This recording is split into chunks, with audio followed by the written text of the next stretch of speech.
Hello and welcome to a new podcast series with Leon John Russell, Luigi and Stephen Dean discussing from A Course in Miracles, the Manual for Teachers, and cross-referencing with the spiritual classic by Nisargadatta Maharaj, I Am That. Enjoy.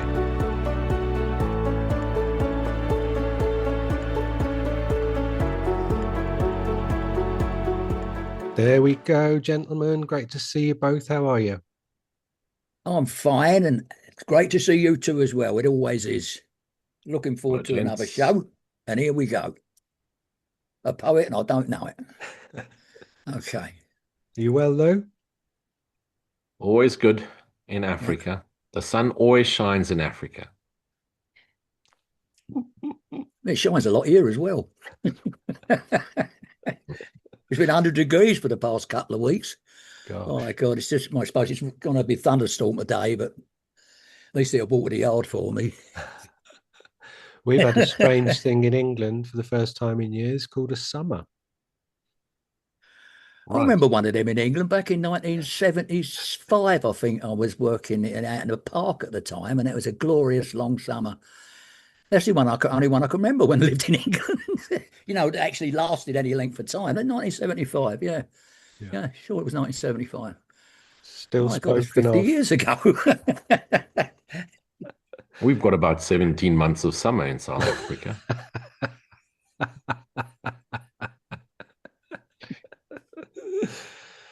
Brilliant.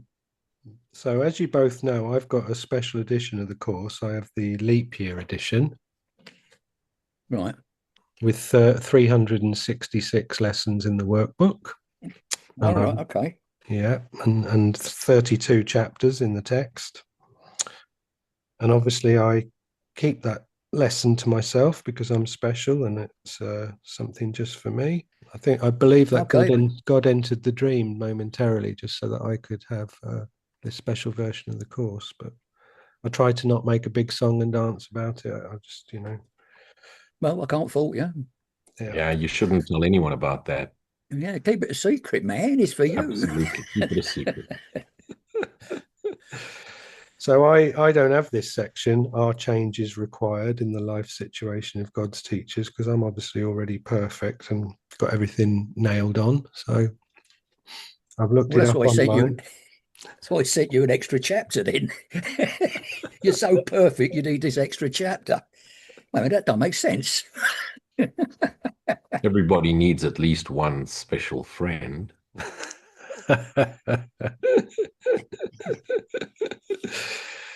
So this doesn't apply to me, but it applies to everyone else. Are changes required in the life situation of God's teachers? Changes are required in the minds of God's teachers.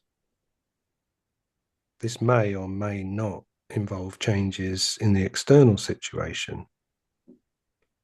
Remember that no one is where he is by accident, and chance plays no part in God's plan. It's most unlikely that changes in attitudes would not be the first step in the newly made teacher of God's training. There is, however, no set pattern, since training is always highly individualized. There are those who are called upon to change their life situation almost immediately, but these are generally special cases. By far, the majority are given a slowly evolving training program in which as many previous mistakes as possible are corrected. Relationships in particular must be properly perceived, and all dark cornerstones of unforgiveness removed. Otherwise, the old thought system still has a basis for return. As the teacher of God advances in his training, he learns one lesson with increasing thoroughness. He does not make his own decisions. He asks his teacher for his answer, and it is this he follows as his guide for action. This becomes easier and easier as the teacher of God learns to give up his own judgment. The giving up of judgment, the obvious prerequisite for hearing God's voice, is usually a fairly slow process, not because it's difficult, but because it is apt to be perceived as personally insulting. The world's training is directed towards achieving a goal in direct opposition to that of our curriculum.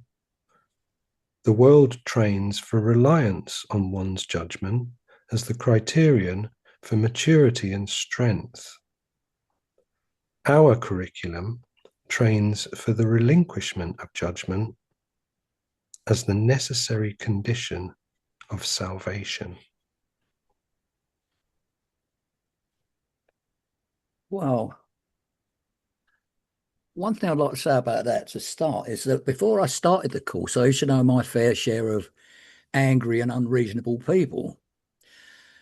And now I don't really know any angry or unreasonable people. They gradually either stopped being angry and unreasonable or disappeared out of my life. But I realise now it was my perception of them that changed. You see, like as I absorbed the course, like I said once before, like the first thing that hit me was that when I realised that I had no past. But what hit me harder was if I'm to believe that, then I've got to believe that neither is anybody else. So what am I getting angry about with them? You know, I'd bring in that under control. And it's like the change is required. I mean, like it's realizing that it's a choice between being angry or not being angry, because you get angry, you only hurt yourself, really. You know, anger sort of like it causes just the anger subsides, you always wish that you hadn't got angry. You know, and also if you get angry with someone, they're liable to reflect it back, and it escalates, and it ends up, you know, it's a hard choice to make because some people appear to be very annoying, or they did, you know. But it's just whether you choose to accept that. You know, if you perceive, I think I said this last week, something about that. But if you accept that, you know, then you're going to get annoyed as well. But just, you know, okay, let's talk about this differently. Let's realize something, you know, it makes for a much happier life. Are you suggesting that you could see peace instead of that? I can see peace instead of that. I can see peace instead of that. It took me a lot of years, but I do see peace instead of that. You know, there's nobody in my life who I hate, who I'm actually really angry with or anything. You know, perhaps it's because I lead a quiet life these days. But then again, that's a reflection of myself anyway. I'm at peace, so I project a peaceful life. So you haven't been to any Course in Miracles retreats recently? No, I haven't. The last one I went. No, I tend to keep myself to myself. As a sharer or teacher or sharer, whatever you want to call it, of Course in Miracles, I find I'm happy just teaching it from the computer. No, I don't feel the need. I mean, I think it's great, these festivals and all that, and everybody getting together and all that. I think it's wonderful. But me, I'd rather just do my own thing. Yeah. And don't That's read my the part in comments. it. My After part you've in it is what I posted, do do. not read the comments because the keyboard warriors come out. Yeah. And Well, it's the old thing. If you ain't got nothing nice to say, don't say. You well, know. isn't that just the truth? In actual Yeah. fact, you know, the greatest challenge for any of us on this non-dual path is the non-judgment. You know, for me, the forgiveness, I wouldn't say was instantly easy, but as soon as I understood what true forgiveness meant, there was an instant click, and it was easy to recognize my part in it.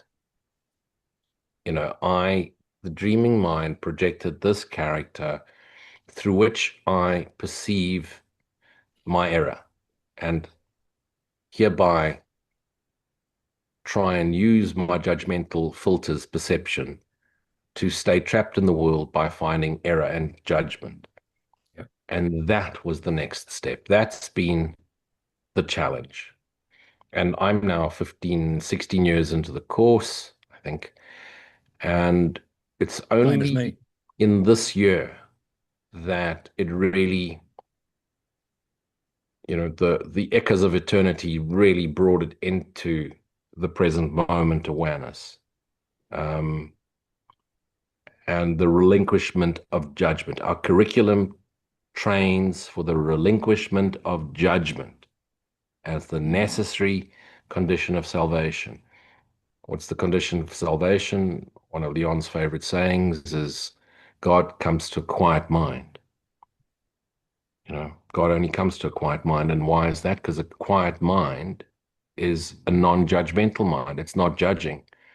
It's present in God's presence, no judgment, the awareness of awareness. And the challenge has been, because the broadcast is continuous, and the broadcast is always either rank ordering, comparing, judging, criticizing, resisting. And when you're aware of those broadcasts and you've done this, the self-inquiry, try to find the source of those judgment broadcasts and recognize there is none. It's from a false source. True source is the present moment awareness. It's the awareness of being. Now you catch those broadcasts. You once thought it was your mind thinking, you were thinking. As the Course often says, there's only really one mind, capital M mind. But when it says little minds, as in the first sentence, it's talking of the fractured parts of our Son of God's dreaming mind. So the appearance of you and I have minds. We don't have minds of our individual own. There's no individual within a mind. There's one mind dreaming. And even the part that dreams is still part of the one mind. It's just the illusionary part of the one mind. And therein is the requirement of vigilance, as Jesus spoke in and was recorded in the New Testament, is keep your lanterns burning, because the thief, the ego, comes in through the back door in the middle of the night when you're unaware, when you're unconscious, when you're trapped in the duality. Keep your lanterns burning, vigilance. And once that vigilance, that present moment awareness vigilance kicks in, because of our willingness to see anew, our willingness to align with the memory for God, the Holy Spirit within, then we catch it. The Son catches it. And no thanks. I could see peace instead of this. No thanks. I'll say something, someone comments, I want to, no thanks. Because if someone's judging what I say, for example, I have a series called The Rude Awakening. That should be a warning. Then there's a label on the front of each advertisement that says PG 33, because 33 is a sacred number. And 21, you're too young for the course at 21. So it's got to be 33, gentlemen. And they come on and go, but this is so rude, and you use foul language, and you smoke cigarettes while you're talking. And I want to do the argo, and then catch it. Hang a second. They're judging. I'm judging. They're judging. I'm straight back into it. Let it go. And if you come onto the rude awakening, of course, it's called the rude awakening. It's for rogues and misfits and those that were kicked out of the church and out of the ashram and banned from A Course in Miracles retreats because they're too rowdy and drink beer and smoke cigarettes and ride motorcycles and make a noise and have wild sex on the beach. So they're the ones that come to my talks. Well, what And then about you'll when have Jesus? some nice Sorry. English librarian lady from Birmingham post, it's so rude. And I immediately want to. Well, what about And then I the just part of the? Sorry, I keep interrupted. Sorry. then that's what I now do. Is I'm like, okay, let it go. And I can feel the instant release. And you made such a wonderful comment earlier on. And I was actually, when I was reading this, I was reflecting on the same thing this morning. And this morning Saturday mornings as I go riding. And I meet a group of old geriatrics, guys in their 60s to 90s. And I'm the youngest in the group. So I hang out with older guys because they constantly refer to me as young man. It makes me feel really young. And I've just recognized how my friendship circle has changed, where they're all in the later stages of their lives, so they're just more relaxed. Look, none of them are into non-duality. None of them are into any form of spirituality. They're motorcyclists. They're engineers. They love mechanics. They like to ride. They've all got varying careers, and most of them have owned their own businesses and done well for themselves in this world. But we get together and it's just the joyous laughter from the moment we meet to when we depart and ride home in our own directions. It's just totally joyous, entertainment. And we all ride a variety of motorcycles. There's not a single criticism. We all still like they're all still buying new motorcycles. Most of them have a collection of a few bikes each. No one's ever unhappy, and we're always happy for each other when someone's bought another motorcycle, and we enjoy the mechanics and we talk. When did this change? Mm-hmm. When did my friendship circle change to really gentle, pleasant, happy people? When I changed my mind about the world I see. And that's what you said, Steve. It's wow. It really is such a beautiful path. Oh, yeah. So, well, listen here, young man. What I wanted to say was that Before I so rudely interrupted you. no, it's all right. So really, all I wanted to say was there's a part in the Bible where Jesus is asked why he sits down with publicans. Why does he hang around with the good guys? He said, because the good guys don't need any help. It's the publicans that need the help. Yeah. But incidentally, publicans then doesn't mean pub owners. It meant tax collectors, as I understand it. I thought you meant Republicans. Republicans. Well, even would sit down with Democrats or Republicans. I mean, we all need help sometimes. Yeah, I want to bring a couple of things in, like not necessarily course related, but deeply course related and course connected. One being, like the field. If we talk about this in the scientific way, but with the metaphysics still involved, the field is like we appear to be localized points of consciousness within an electromagnetic field of energy that fluctuates between states of being noticed and not noticed, shall we say. And the world would have us believe, and science would have us believe, that we respond to the field, and therefore the field comes first, dictates what energy we're feeling, what energy we transmit. And what we learn through the course with the classic line from lesson 132, where it says, there is no world. This is the central thought that the course attempts to teach you. It's showing you that the world, the field, reacts and responds to you and the energy that you emit. So therefore, at the phases in our lives where we haven't had access to the peace, that's our natural inheritance, guess what? The field reflects that. And then as we delve into the peace more, as we journey more into the peace, connect with it, identify with it, then that is reflected back at us in the field being the world. And then also what I like to talk to people about, completely non-spiritual conversations, it'll just be about anger, but we could choose any of the guises that we know from course vocabulary is fundamentally fear. So with anger, say to someone, right, you get angry, you've got two choices. It's like walking down a road.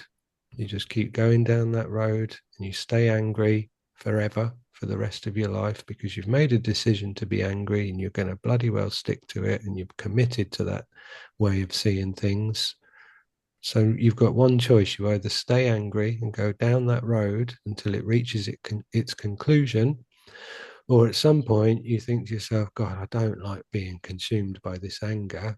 I'm going to have to turn around on this road and go back to the fork in the road where I chose to go down this path. So therefore, if you're ultimately going to come to that conclusion, it's like, how long do you go down that road before you turn around and go back to the point where you could have chosen peace instead of that? And there was a guy who came on to the May the Course Be With You, and he said something which has always stuck with me, which I thought was brilliant. He said, if you're standing looking in a room, if your feet are pointing into that room, you're in that room. You don't even have to take a step. You don't even have to go down the path. You don't even have to go down the road for 8 miles before you think, right, do you know what? I don't want to be angry anymore. I'm going to turn back and I'm going to go back to the peace. But these things are like a maturity, and they're probably reflected in some of what we're looking at today in terms of like the reason this movement into a peaceful connection with consciousness and awareness has to be gradual and gentle. You can't be made to feel like you're having your toys ripped out of your hands. Otherwise, you're going to kick and scream, and you're going to think of this process as being something that's taking something away from you that you do want. So it has to be very, very slow and gentle so that you relinquish your investment in the things that caused you anger. And that anger comes back to judgment, and judgment only ever has a context in duality, because like I often say about forgiveness, with the Course's description of forgiveness, it's essentially an inactivity, just an observation, a completely passive observation, letting everything be exactly as it is without wanting to change it, without wanting to do anything about it.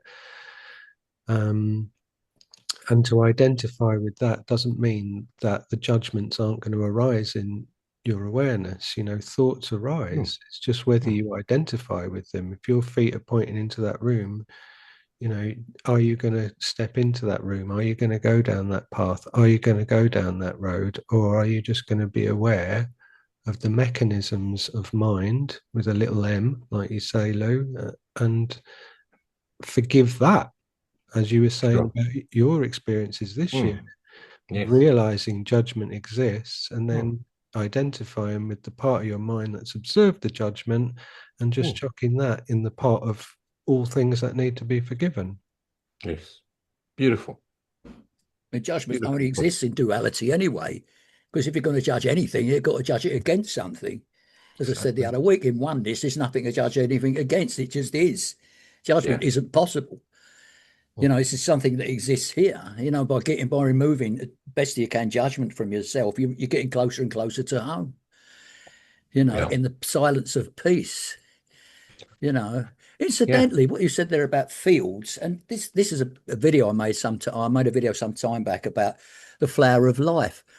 And I just wanted to tell you about it because I think it relates to the fields thing. I've got it. It was in my drawer, and I come across it the other day.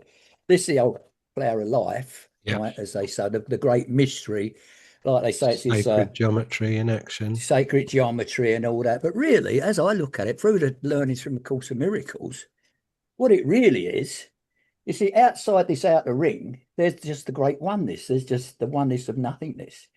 Inside the inner ring, we've got all these little intersections, like these circles, but they're all intersecting, you see, and they're actually us connected to everybody else. Yeah. But we don't realize it because we're little intersections. The field is the ones we're connected to around us and what we think about them, you see, but in reality, we're all one interconnected being, or we could call it that. And the little distance between the inner ring and the outer ring shows how close we are to actual truth without realizing it. So in effect, it's a diagram of a dream within the mind of God. Yes. Excellent. You see, it's nothing to do with geometry or mathematics or anything like that. But that's only my opinion. But when I first saw that years ago, I thought, well, how's that supposed to give it any idea of the meaning of life? But after studying the course, I understood what it could actually mean. Sure. And if you use the teaching as above, so below, that same diagram which is the content of the dreamer's mind, each circle within a circle. Yeah. So the little sons of God, each little circle within a circle being a son of God, each intersection being a thought stream of the sons, small s, sons of God in the dream. As above, each circle is a son of God, each equal unto the other. And when you can see the sons of God, small s, sons of God, fractured selves, as equal, because of the Christ within is the only reality of all of us, then that whole entire circle just goes transparent, and you cannot see where one circle starts and another begins. And that collection of circles is the kingdom, all of it being God. Yeah. And within That's that frequency is the Fibonacci, 0.618. And that's how the circles are formed, and that's how the embryo is formed, and all the cell division is formed. And what it's really showing you is when you get into the field of science or the field of flow, even in the dream, there's a pointing back to the oneness we all are, the indivisibility of the mind of the Father and the mind of the Son, and it's all spirit, one indivisible self, one indivisible beingness, you know. But taking it back to this, we've just jumped into the full absolute. If you now jump into the relative, the little minds of God's teachers, this is if you're if you're new to this course and you're listening to these three bearded monkeys talking to each other, this is the one thing you need to take out of this. This may or may not involve changes in external situations. Remember that no one is where he is by accident, and chance plays no part in God's plan. So at first, the making of the world, making in vengeance, making in fear, making because of the belief in sin, there's going to be some sort of vengeful father. We moved away, fell darker into darker sleep, deeper sleep, and tried to make manifest activities, people, places, things, and events in order to keep ourselves trapped in dream content. Once you reached a certain level of self-awareness, you've handed it back to the Holy Spirit, who now takes charge of your mind through present moment awareness, brings the presence into it. Nothing to sacrifice, everything to let go of, release, forgive. Be very wary, because this is, and if you look at the levels of development of trust, this is where the challenge comes in. You start to think that now you need to act more spiritual.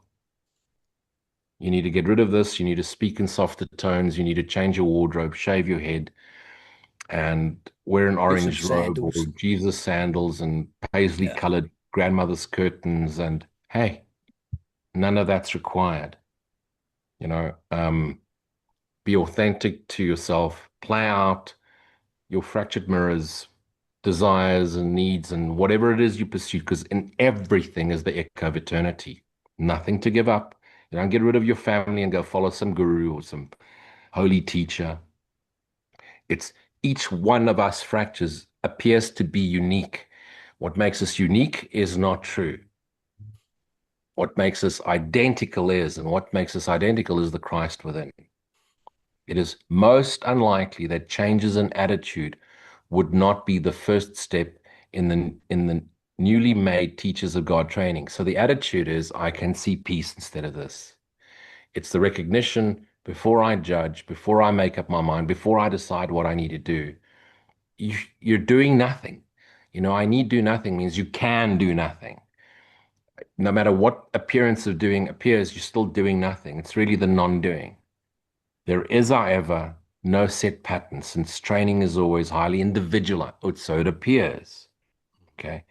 And there are those who are called upon to change their life situation almost immediately. But these are generally special cases. And let's just have some fun with this. If you all of a sudden give up everything, buy a donkey, and I travel around the world teaching Course in Miracles, you are a special case. It means you are a deeply special ego. And so you needed a radical shift in perspective. If you're just going through a gentle transition, the relinquishment of the desire for earthly material things, power, fame, special love relationship, it's because you've already done the work. And you may not have remembered doing the work. You may not think you're intelligent or have great memory and can recite many passages in the course. You're here because you're meant to be. Don't now become afraid and think you need to change anything. Give this up. You don't have to give up anything.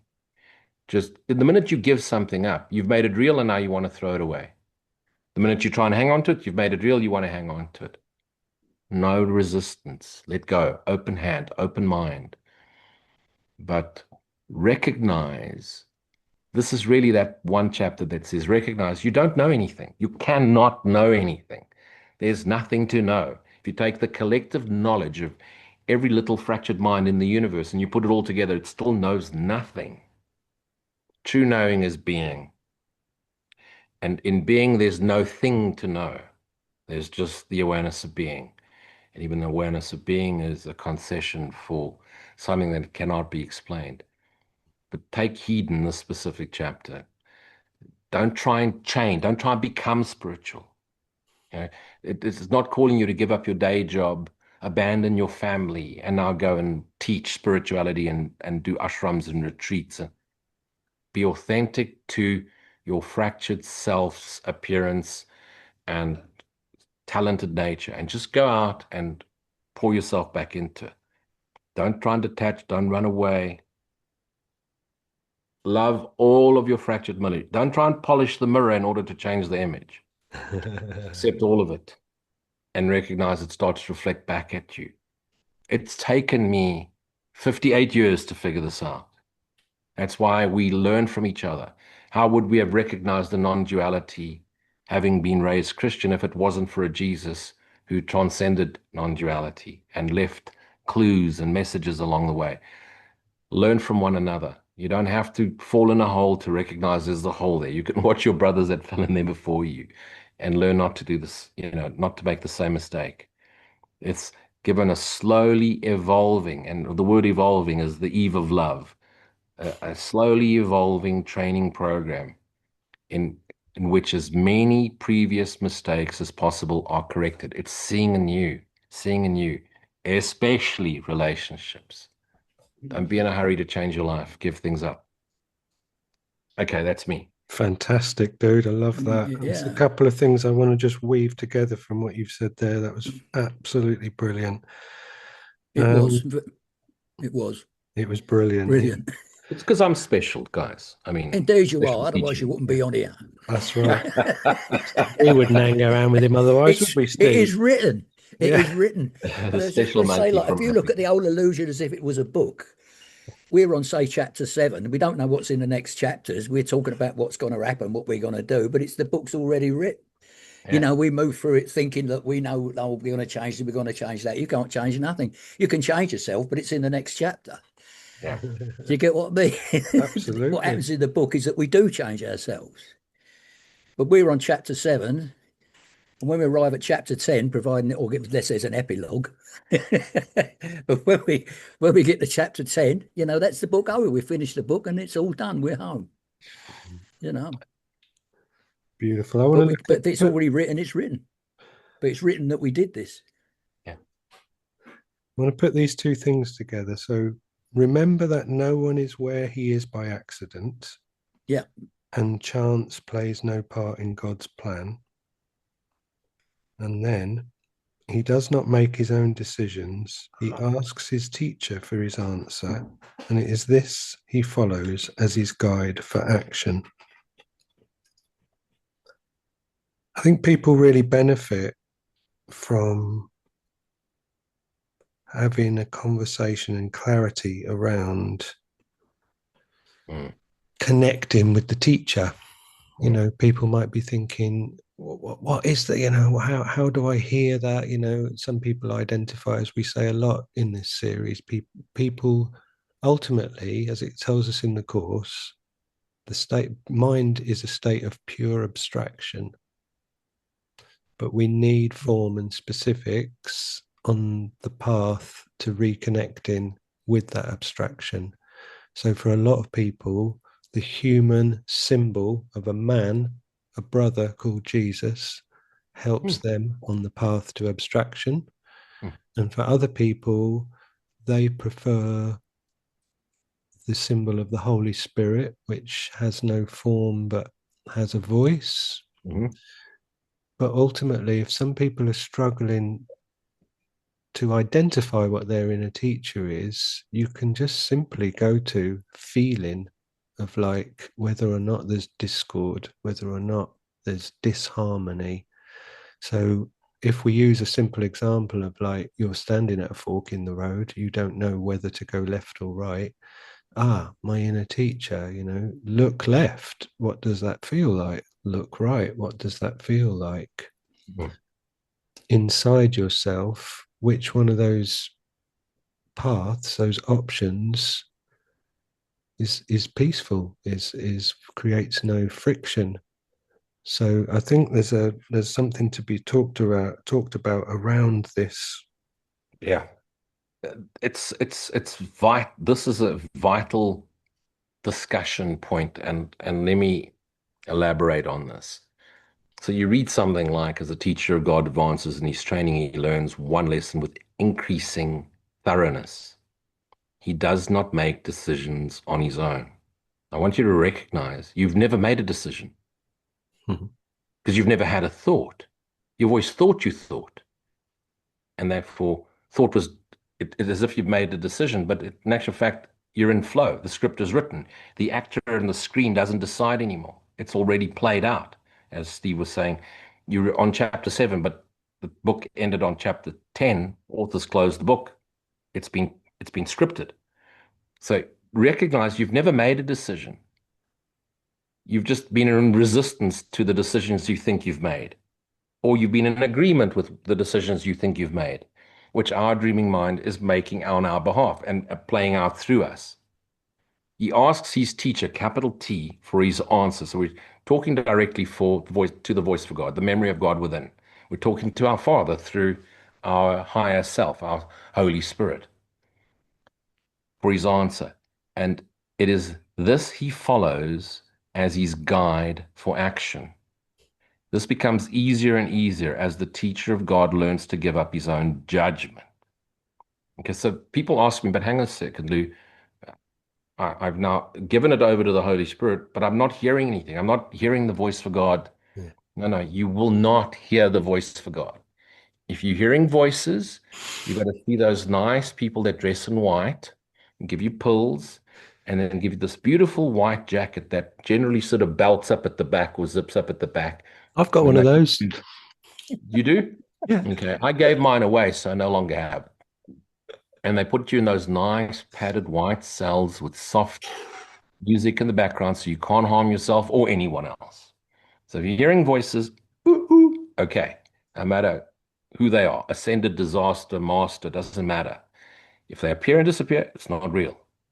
Inner voice is silent. It's simply your willingness to take a pause, stop for a second before you judge, before you attack, before you comment. Sections down below. Before you comment, pause. Is it necessary?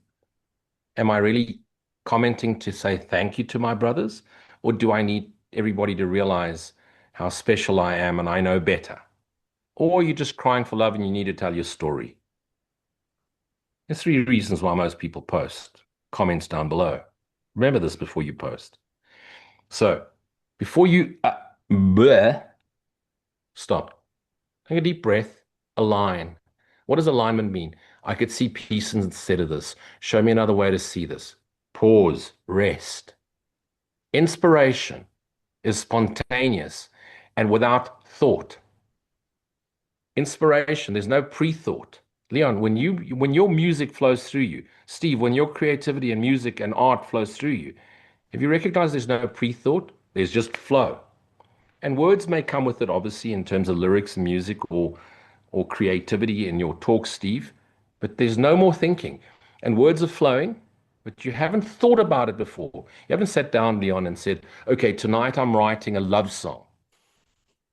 Steve hasn't said, tonight I'm going to go and talk about ostriches on safari in Africa and how they brought him enlightenment. He's just bleh, and ostriches came out. Don't expect to hear a voice. Yap, yap, yap. You should do this.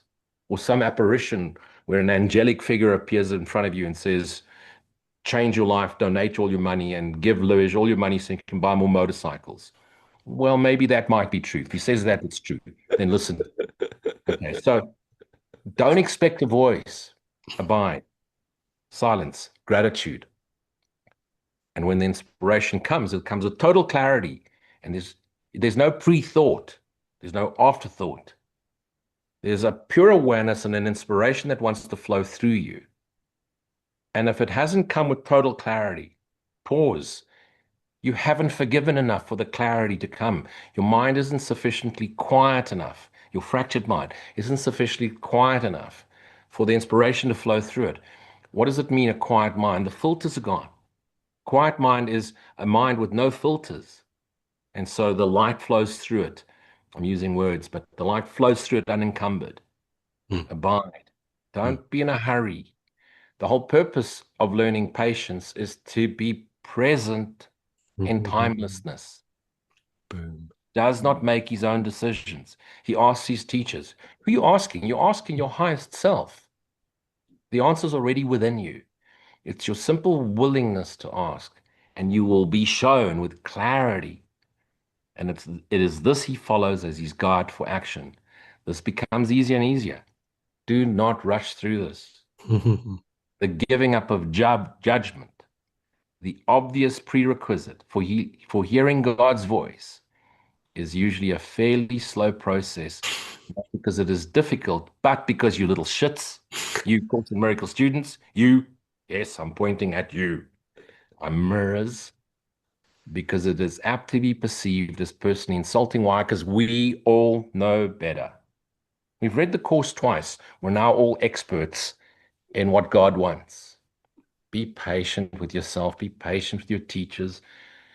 You're going to be making references to this and that and telling their life stories. And some teachers are still crying for love and some are just offering love.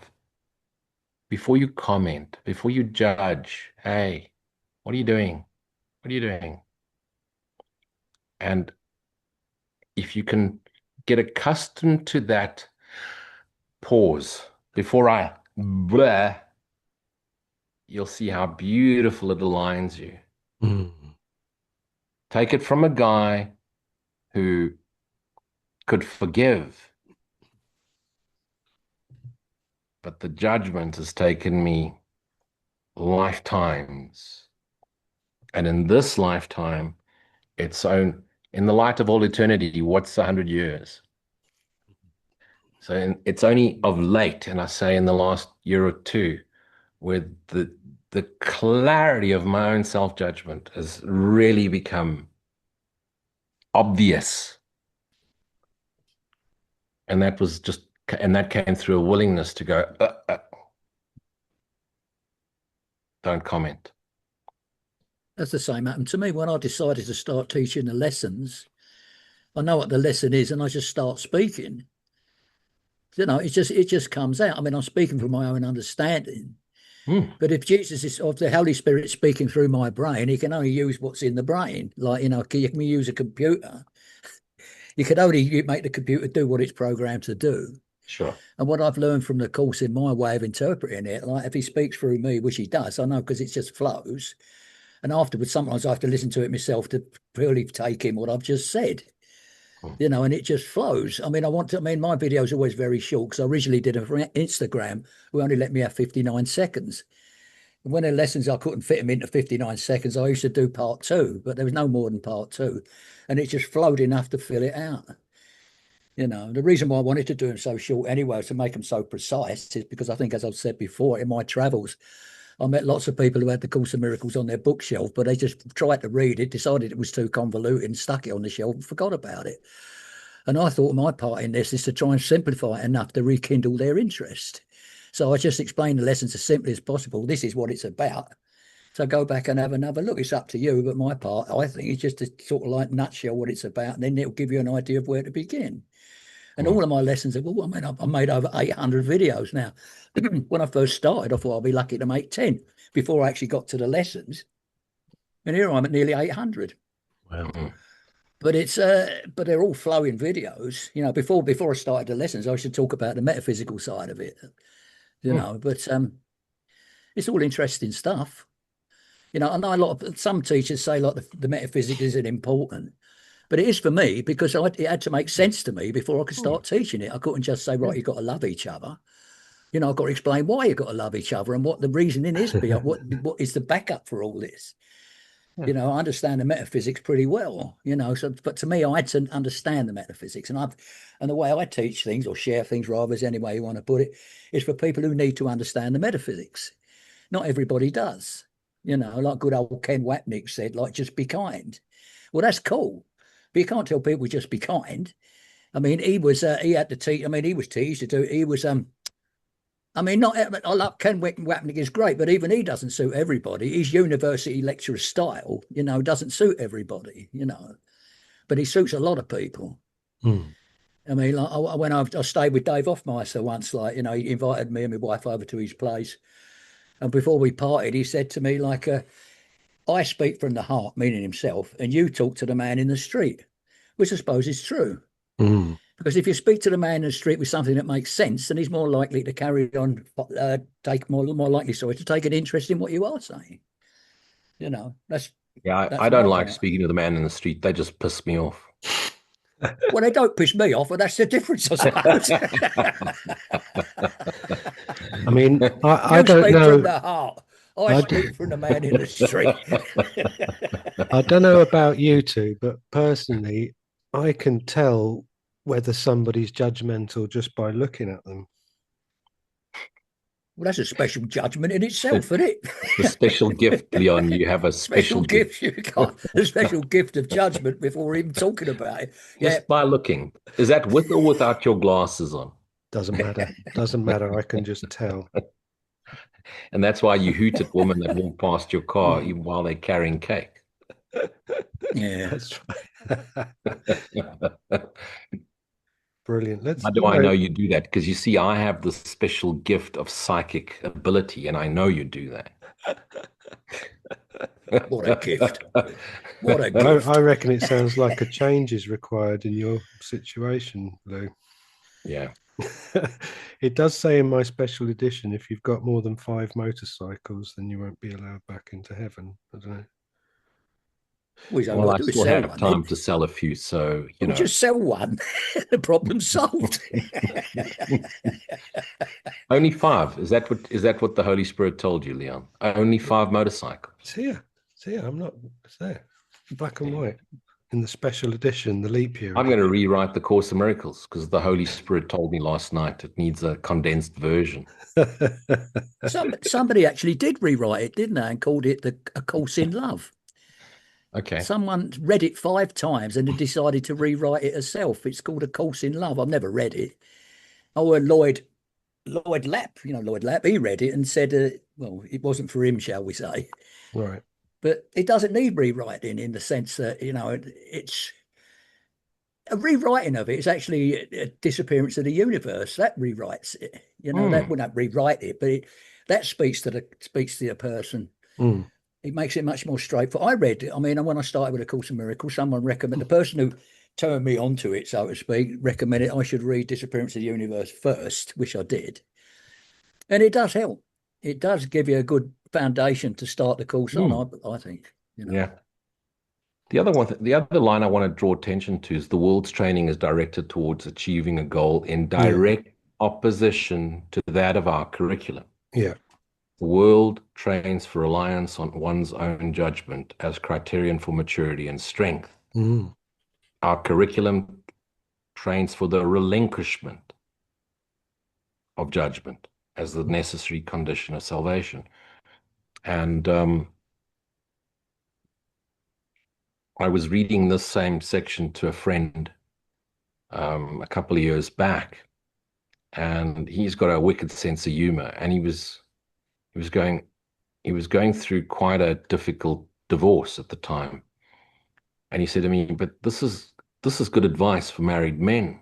He said, just replace the word teacher with wife, and he asks his wife for her answer.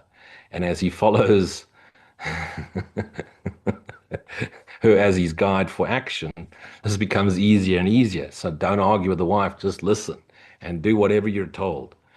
Now, if you could just imagine the Holy Spirit with a wooden spoon, and you got smacked every time you didn't listen, it would be so much easier. But then you're going to be upset because you're getting smacked. And this is why the quiet time is so important. So there's no need for a wooden spoon. And it's that rules for decision.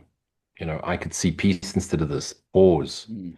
Our grandmothers all used to say, count to 100 before you get angry, which was the opposite of my father's advice. Punch him first before he punches you, type Yeah, of thing. my mother was like that. Don't argue, just hit him. That was my mother. So it's that just pause and look at where the thought's coming from. Is it coming from unconditional love? Or is it coming from judgment or a cry for love? And I could see peace instead of this. Is another way to see it. And the minute we're willing to relinquish our own will, our own desire, our own forceful direction, it just becomes so much easier. Now, we've all got to go through this because it's only through the path of experiencing what we don't want do we have sufficient wisdom to negate, I no longer want this. I choose peace instead of this.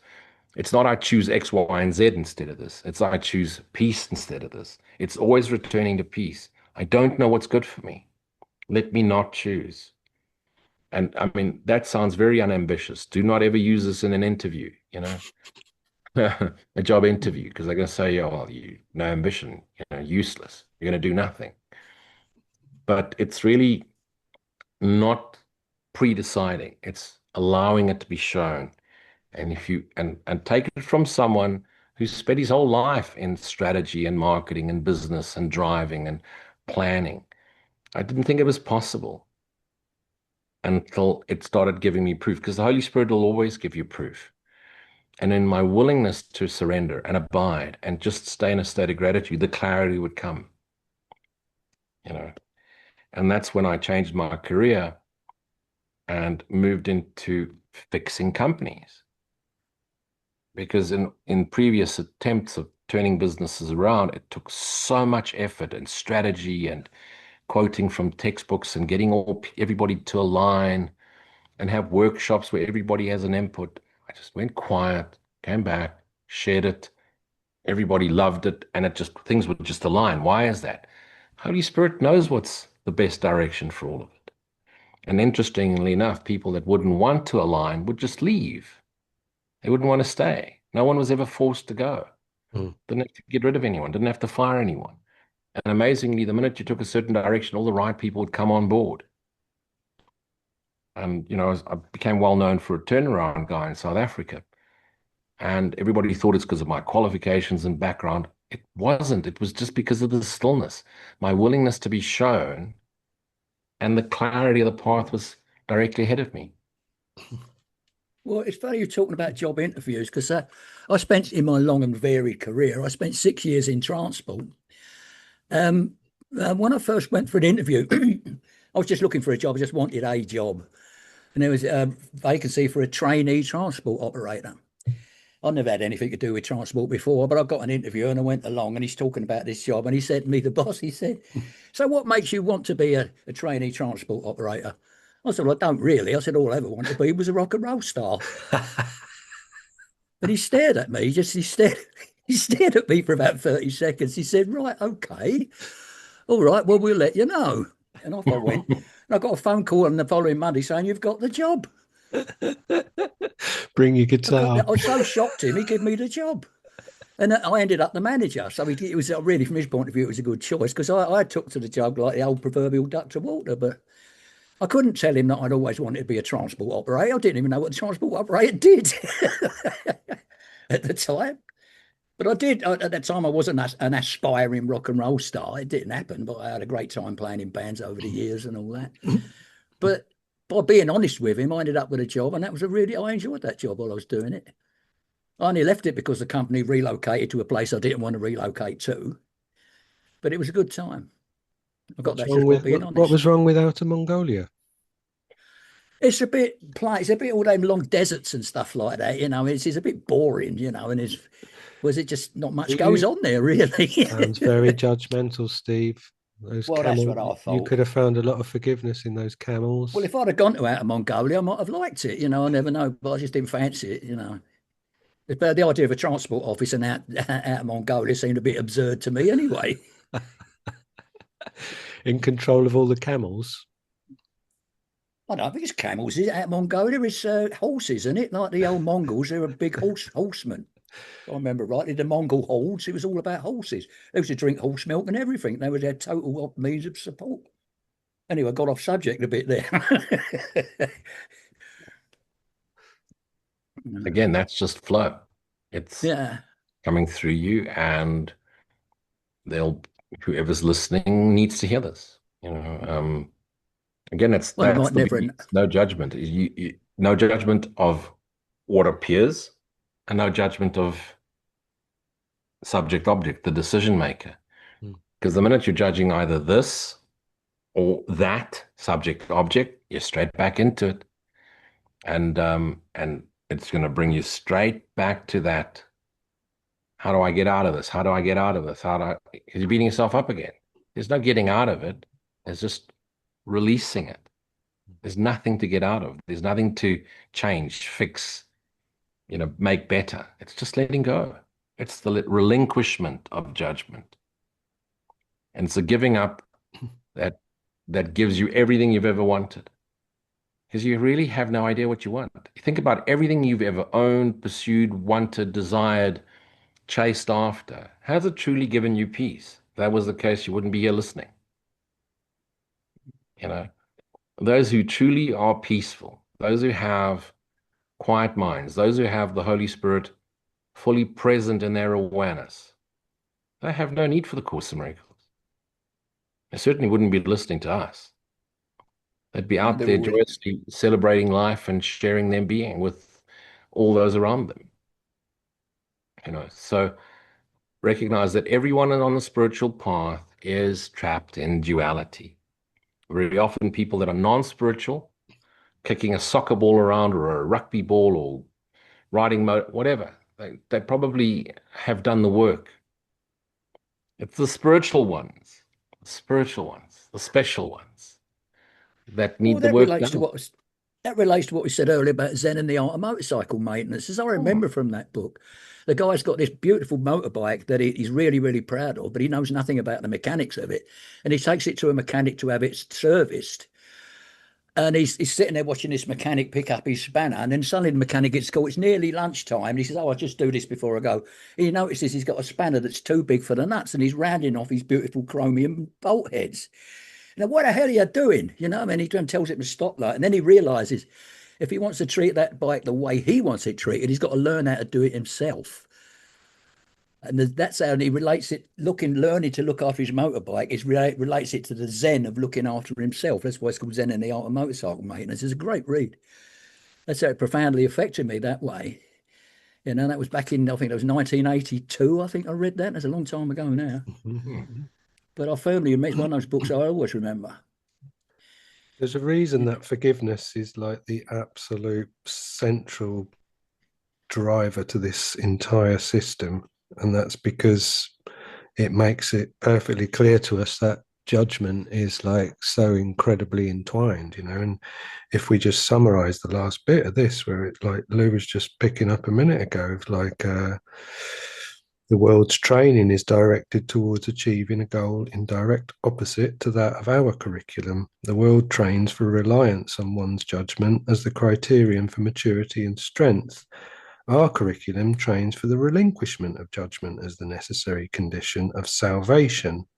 And as my wonderful friend Janet pointed out, salvation is another word for freedom. So our curriculum trains for the relinquishment of judgment as the necessary condition of freedom.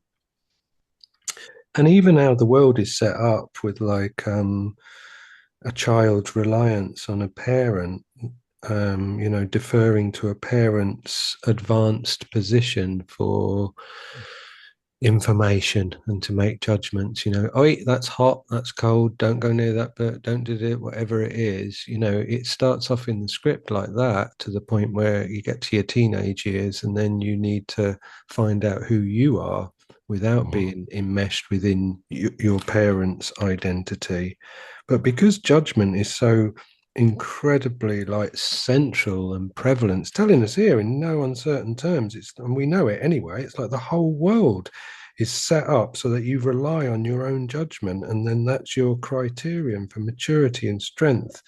When you get into the sort of age bracket that we're in, of just like, well, now I've had a whole lifetime's worth of judgments, my judgments, so now I'm mature and I know what strength is. And that incredibly powerful shield to the reality of doing the opposite to that is, that's the whole deal. Coming back to the field kind of thing again from earlier, it's like I had an amazing experience on Monday with just observing mental activity.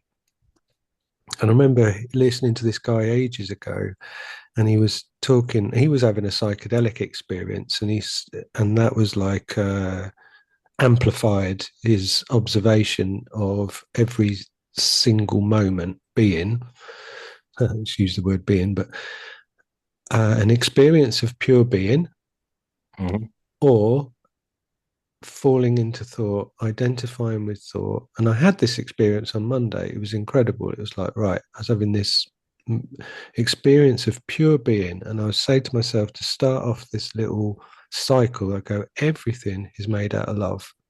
And I'm sitting on the bed, my wife's asleep next to me, the cat and the dog are asleep, I'm looking around the room, everything's made of love. And just like, wow, just sitting in that pure being, letting those words go. And then before I knew it, my brain had gone off on some incredibly convoluted tangent of thought that took me away from present moment awareness, to the point where I'd literally just go, gee, what? Oh, God, it's happened again. And when I had that bubble burst, although a nanosecond before, I'd had this incredibly multi-layered, quote unquote, evolution of thinking that got me to a point where I was having such detailed sort of comprehension of whatever it was that I'd gone off on track of. I couldn't remember for the life of me what I'd just been thinking about a split second before, which seemed like the most important thing ever that had built up through all of this thought that had led me on this path. And I go, whoa, shit, God, I fell into it again. It's like, right, okay, pure being, everything's made out of love, just rest into that. And then what would happen? And it reminds me of the Ramana Maharshi thing. I know, Steve, we've looked at this a lot with the David Godman stuff and talked about it. Ramana says, doesn't he? He says, have a look at your mind, the activity of mind, trace it back, find the I, do the self-inquiry, find the origin of all of this psychobabble. You won't find it, and we know this from the Course that tells us it's the same thing, different language. But one thing that I really appreciate about what Ramana brought to the table with his stuff was he shows you that you direct your attention of your mind, you direct it, and the mind, it responds to you. The field again responds to you. And it's like, if you look inside for the origin of all this psychobabble, and you see that it's just nothing, it's just nonsense, it's just a distraction that takes you away from being, you will then come to experience the fact that you're going, well, I don't really want to give that my attention, because it's bullshit, it's nonsense.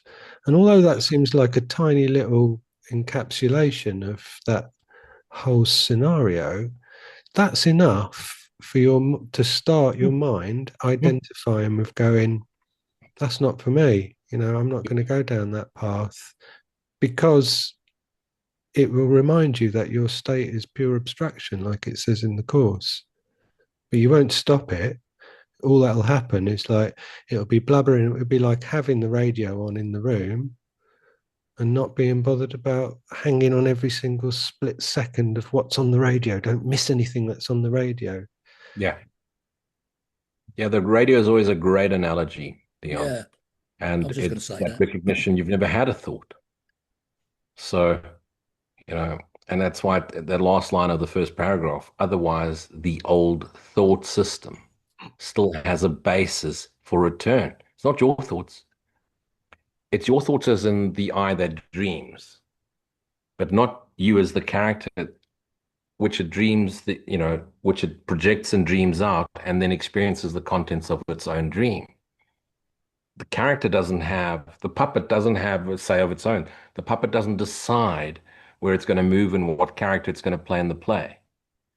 The puppeteer, the dreaming mind, is pulling the strings. At some stage, the puppet becomes self-aware, and that's quite strange. The puppets become self-aware, do they? And now they resist the moving of the strings. Now we move into resistance. We think we know better. When the puppet surrenders and loosens, the puppeteer reckons, oh, I don't need the puppet to play this role anymore. And there's no more need for that puppet. Puts it back, puts it away, out of mind. Forgiven the puppet, out of mind. One less character in the dream of separation. And that's what we're doing. Is we're realizing I didn't think this. I'm not having these judgmental thoughts. I thought I did. I bought into them. It then I reacted it. So as you said, the field responds to you. What is the field responding to? Either you're in flow with the field or your resistance to the field. And when you resist, what does the field do? Seems to be pushing back. It's not pushing back, it's in flow. You're the one pushing up against the flow of the field. The minute you release, you let go, you let God. Field of Dreams, the beautiful movie. It was a profound movie in my life. If you build it, they will come. Wonderful. And then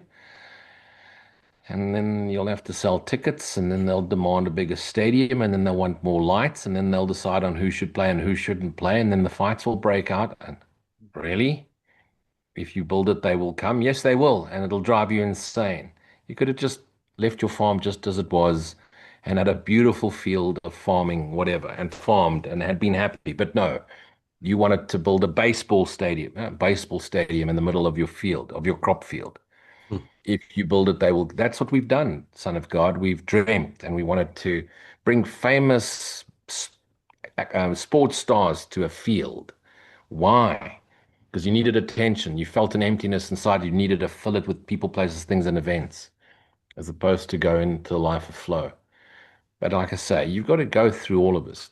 Follow your ambitions, follow your desires, the lessons on every decision you think you're deciding for. The decision maker is simply the only real decision is, am I in resistance of, or I'm in flow with? I could see peace instead of this. Choosing to see peace instead of this is willing to will God's will. Get out of the way. Get out of the way. Back into flow. Get into alignment, and it becomes effortless. But if you had said that to 20-year-old Lou or 30-year-old Lou or 40-year-old Lou, no ways. I have a dream. I have a dream. Beautiful. You know what also there, I'm thinking like prayer, the communication. I'm trying to I don't do much praying, and my wife's really good. She starts and ends every day with like conscious gratitude, of like thank you for this, thank you for that, thank you for and for being in possession, this critical thing that the course leads us towards. It's like judgment. We get rid of the judgments with forgiveness, or we get rid of our investment in the noise of judgment so that we can get to the peace, and forgiveness is the means to do that. And then when we communicate with God, if we are someone who wants to use words for prayer, what I've been doing only in like a week or so has been, I think I've articulated it along the lines of saying something like, thank you, God, for forgiving me, so that it's like I've already got everything that I need to fulfill my part in your plan to the maximum effect, something along those lines. And again, thinking about the field, thinking about the law of attraction and things like that, that get involved in all of that, the importance of what you emit being the understanding that you're already in receipt of everything. You're not asking for something to come to you over time, through time, in time. At the point of creation, God, who is everything, couldn't not share everything with you because you're an extension of God's mind. And another part of that experience on Monday, where I'm talking about falling in and out of thought, one of the driving sort of like observations of that experience was like, don't ever forget how powerful your mind is. You're using God's mind, you know. And I sometimes explain on my channel to people, I say, in England in the 80s, we had a computer called the ZX81, and it had 1K, I think, of memory. And this thing was like, whoa, cutting edge, you know. And nowadays, when you've got terabytes and whatever, blah, blah, blah, it's like the ego isn't using a ZX81. The ego is using God's mind, because there is no other option, you know, because there's no other device. And the power of your mind is the power of God's mind, which is why when we have in Course mythology, like Ken Wapnick used to say, we dreamt up a universe, we dreamt up a multiverse in that split second that we thought, I wonder what it'd be like to be separate from God, you know, bang, big bang, billions, big bang, yeah. Billions and billions of years of that. So it's really important to remember that the mind is incredibly powerful. You're not using it, you know, and once you do sort of get to grips with that observation, then you can understand why judgment would arise, and then you understand why judgment would obscure truth. And then we're given the means, forgiveness, to undo our investment in judgment, so that we can feel the truth again through peace. Like, you know, Rupert Spira would say, wouldn't he? It's like we love and peace are like what words that we use to describe what bleeds through from outside of the dream, if you like. Yeah, beautifully explained. Yeah, pure forgiveness is forgiving the illusion and everything that's in it. You know, forgiving bits and pieces, like forgiving this, forgiving that, forgiving that. Just forgive it all, blanket forgiveness, the whole lot. But realize that the whole thing is an illusion. Doesn't what you're saying there tie in with a slowly evolving training program in which as many previous mistakes as possible are corrected? So, you know, you start by forgiving individual specific events, people, memories, but ultimately the edges are going to blur between those specifics, and it's just one application. I used to hate my old headmaster at school. I hated him with a poison, you know, but I forgive him. It took me many years to forgive him, but I forgive him now. And now I don't care about it at all, you know. He was a sadistic arsehole. Ever since you run him over, you don't really mind anymore. Twice. That's why he took the job with the transport people, so he could have a lorry. Yeah, I could track him down and run him over in a big lorry. We're on to you, Stephen Dean, pretending you're into peace. No, but I've forgiven it. Anybody like him, he stood out in my life because I spent 5 years at his school and I hated him. And it's a matter of fact, when I left, the last time I walked out of those school gates, I was so ecstatic, and I mean ecstatic. You know, I mean, another kid walking next to me took off his tie and ate it. That's how ecstatic he was. You know, anyway, and it's for many years after that, right? Whenever I felt annoyed about something, I always think, well, at least you ain't got to go to that school anymore. And I suddenly felt at least you haven't got to eat your tie. No, I didn't eat my tie. I've never heard He anything did. like He that was in my life. ripping lumps off it and swallowing it in utter joy. Wow. That's opened I my wasn't. eyes. I wasn't Well, the invited to Son do of that. I God was has just. just remembered to laugh. Steve has just brought us the most beautiful healing. You can only The old be. headmaster. He's long dead now, but I forget long forgiven him. But he stood out when it started to forgive people from the past. He was the one that stood out because he was such a bane on my life back in the day, you know. So, but he's forgiven now, long forgiven. Yeah, something made me think of there, you're talking of the field and the data, the illusionary data field. Mhm. And, Commodore 64, remember those? Yeah, Oh, Um, Amstrad. Was that an those, Amstrad, a Commodore 64, was it? they could have yeah, been the Alan parent Sugar company. Trading. He made a fortune. He did, Alan Sugar. yeah. You know, he must have created a load of cheap computers in China or somewhere and just sold them cheap because when computers first come out, it obviously cost a lot of money, as any new technology does, Mm, until they've exhausted the rich people and then they start on the people with less money by putting the price down. But as Amstrad, he realised he could make it a marketable, it's a big market for a sure. cheap computer, and he made an absolute fortune.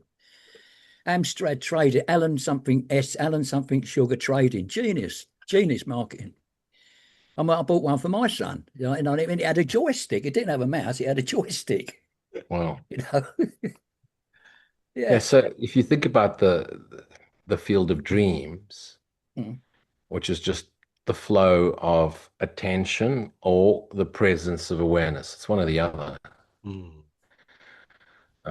It's filled with data, and as you've aptly named it, terabytes, so it's no longer 1 megabyte or 60 gigabytes. It's now however many terabytes. And if you take that word terabytes and just change the pronunciation and the language of it, terror bites, and Yes. that's what we've done. Our dream has become a dream of terror. And what has it done but bitten us in the soul?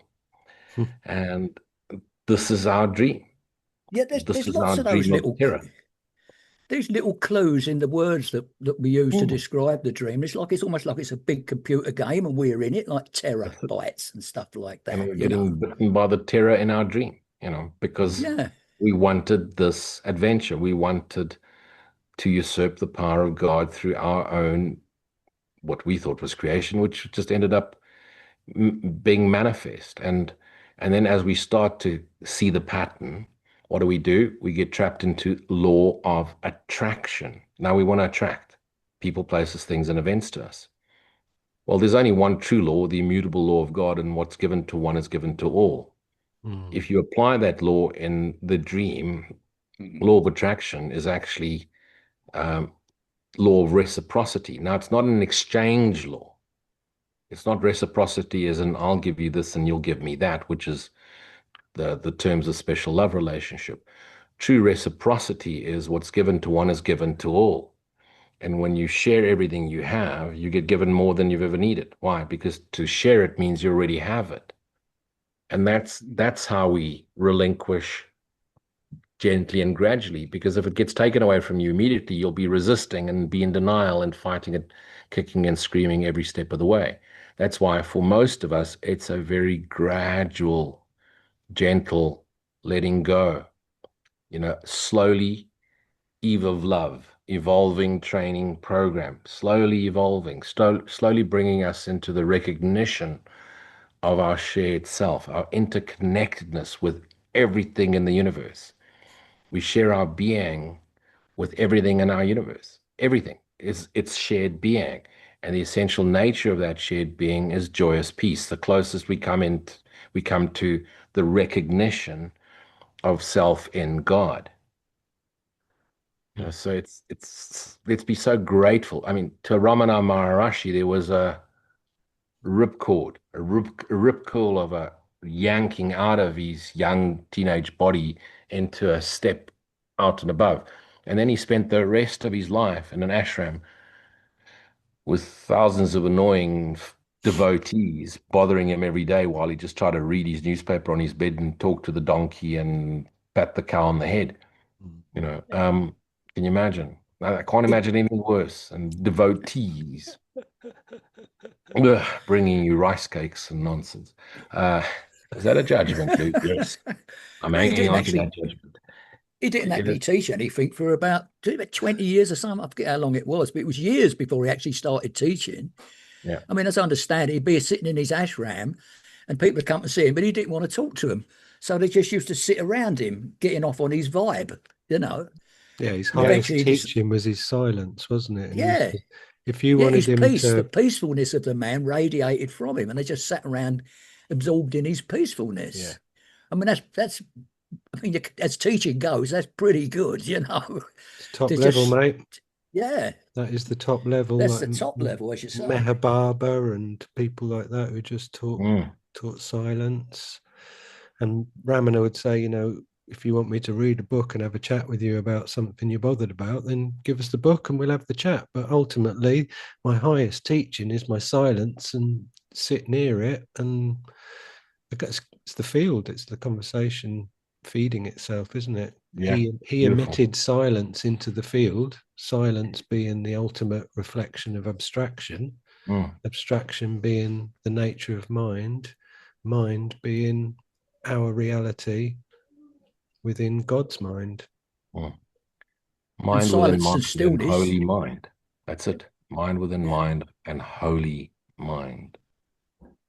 the whole mind, holy, Yeah. whole I Holy, mind, know, yeah. holy. The Lou, silence and stillness of the whole mind is Mm. as opposed to the noise and haste of this place. yeah. Silence, if you achieve silence, I mean, once you get to silence, silence is eternal, isn't it? Once it's silent, it's eternally Mm. silence. Mhm, Mm. Silence is akin to oneness when you think about it. mhm. Silence can't stop, because if silence stopped, what would happen? More silence. It's always silent, like it's always oneness. That's a really good clue, that actually. Mm. You know, Yeah, notes fade, but silence doesn't. yeah. And like we were talking about Alan Watts earlier, the three of us, one of his great pointers was like, Mm. for melody to exist, for music to exist, it relies on silence between the notes. Mm. Otherwise, there could be no melody without those intervals, without that spacing. So actually, the silence between the notes is not only the prerequisite, it's the more valuable, if you can use those words, aspect of the Well, event. the silence is the substrata in which the notes take place. And when the notes fade, the substrate is still there. The screen is still there. The awareness is still there. Mm. Also, it's a great example of the positivity and negativity of this place. You got the silence and the sound, the silence, the sound, the silence, the sound, the silence, the sound. It has to exist in this existence because it's only this existence where it could exist. I don't know if there's music in oneness, but it won't be the same as the music we have here. It can't be, or can they, it? they better have Led Zeppelin, mate, or I'm not going. No, I doubt it because the angels have been banned from playing jingles in the awareness. They're only allowed in the first stream, not in the. Well, heavy metal's hard to play on harps anyway. Like, no, it just don't work somehow, does If it? if you played music in heaven, there would be a war because, you know, Leon wants Led Zeppelin and I want Depeche Mode. That's it. We're in war where there's a war. You just want your own personal Jesus again, don't you? That I do. Someone to hear your prayers and someone who cares. Absolutely. It didn't remind me then of a conversation that we've had, Lou, about the point of where the word holy becomes surplus, Mm, holy absolutely. instant, holy relationship, holy Son of God, because without an opposite, everything's holy. Yeah. Exactly. Mm. Holy fuck, what a realization. Holy shot. Did I just swear on Zoom? I hope not, because you won't be invited back next week, will he, Steve? Oh, I don't know. I might make an exception. God has just answered my I've been prayer. known to utter a cuss every now and again myself, when necessary, I of think he course. was trying to find an out, so he didn't have to hang out with us anymore. And He's been waiting to We're learn talking about that. silent stillness, and that stillness within us calling me to be silent. We can easily mute you. Don't worry about that. Goodness me. Right. Chapter 25, Nisargadatta, I am that. This is called Hold On to I Am.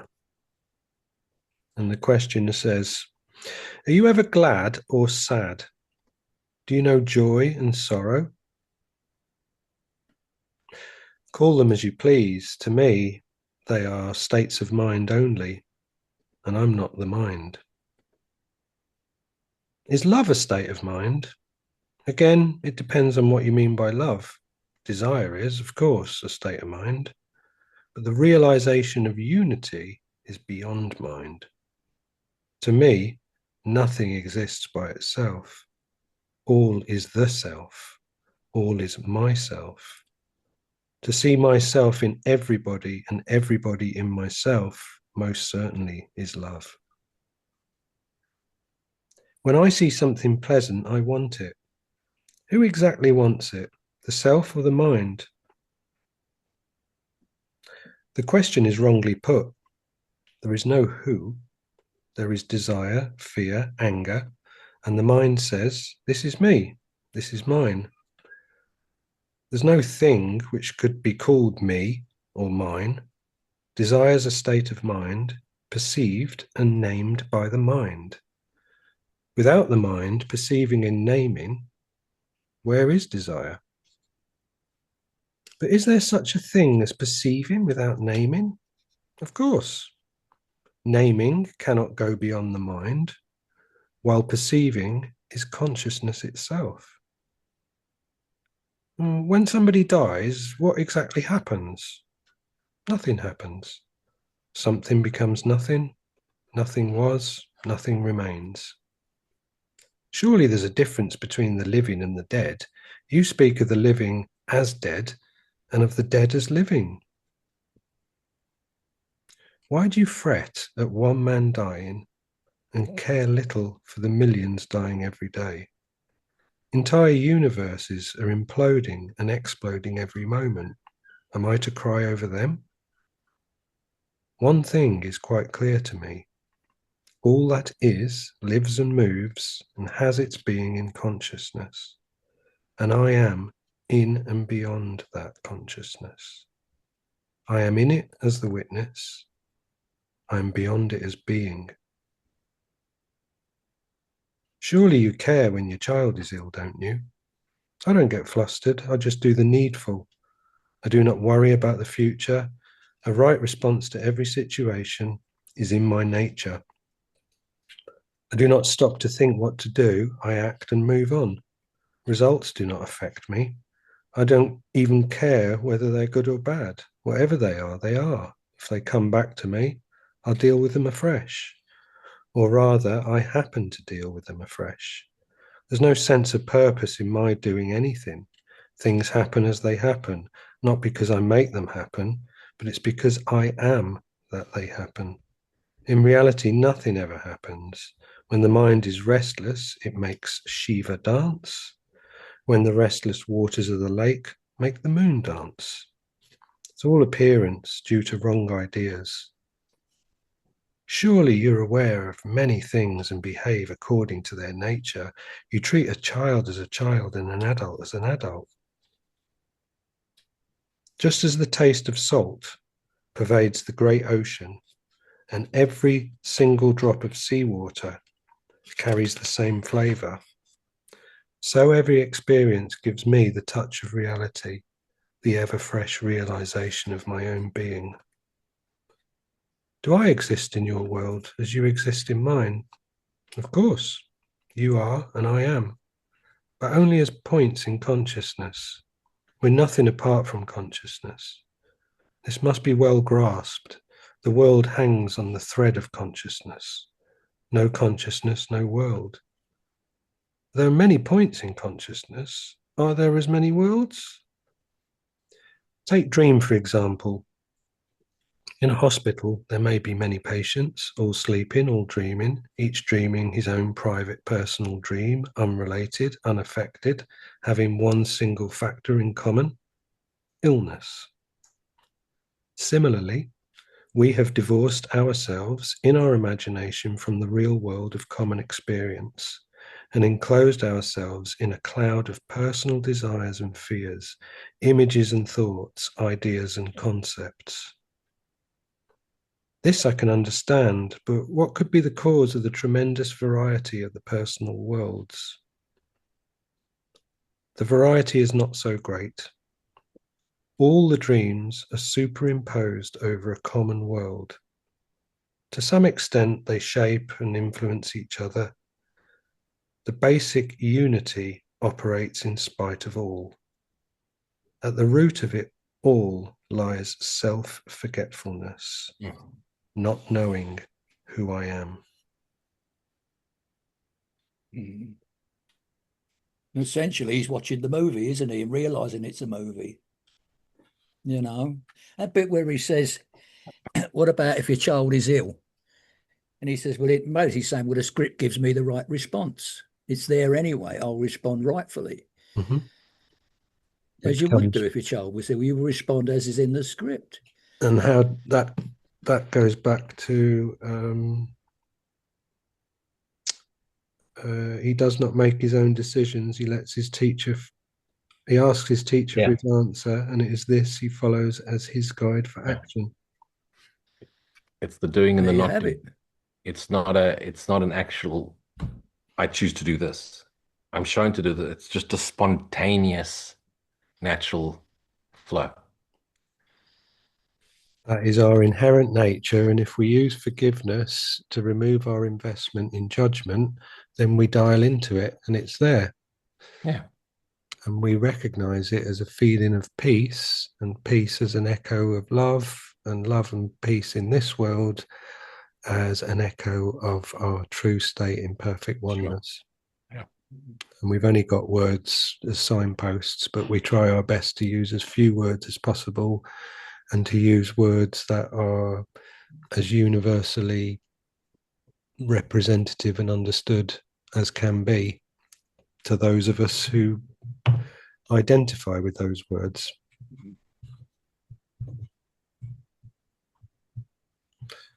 But yeah, I mean, something that Lou and I were speaking last week after we finished pressing record that I'll just emphasize today, and something I've spoken to Karen and Brianna about as well on another podcast series I'm doing, is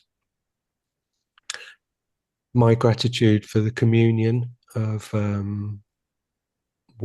how things play out. You know, let's just look at this scenario now with the three of us. Having you two present makes me feel like I want to honor your presence and what you bring to the table by making sure that my mind is clear to listen to what you're saying while I'm in your company. And that fuels and accelerates my atonement. So thank you both very much for all of the time that you spend in my company and for everything that you share. And yeah, I honor that, and I see the God in you both, and give gratitude that it's there and present and that you're here with me. I acknowledge that too. Thanks for that, but I don't forget to pay your invoice. Otherwise you'll get a red letter. He's just such a breadhead, isn't he? He's always about money, that one. You can't help it. Right. Remember not to laugh, and I'll see you next time. See you next week. That was great, brothers. Thanks for the time. Thanks for the sharing. Cheers, everybody. Cheers. Bye.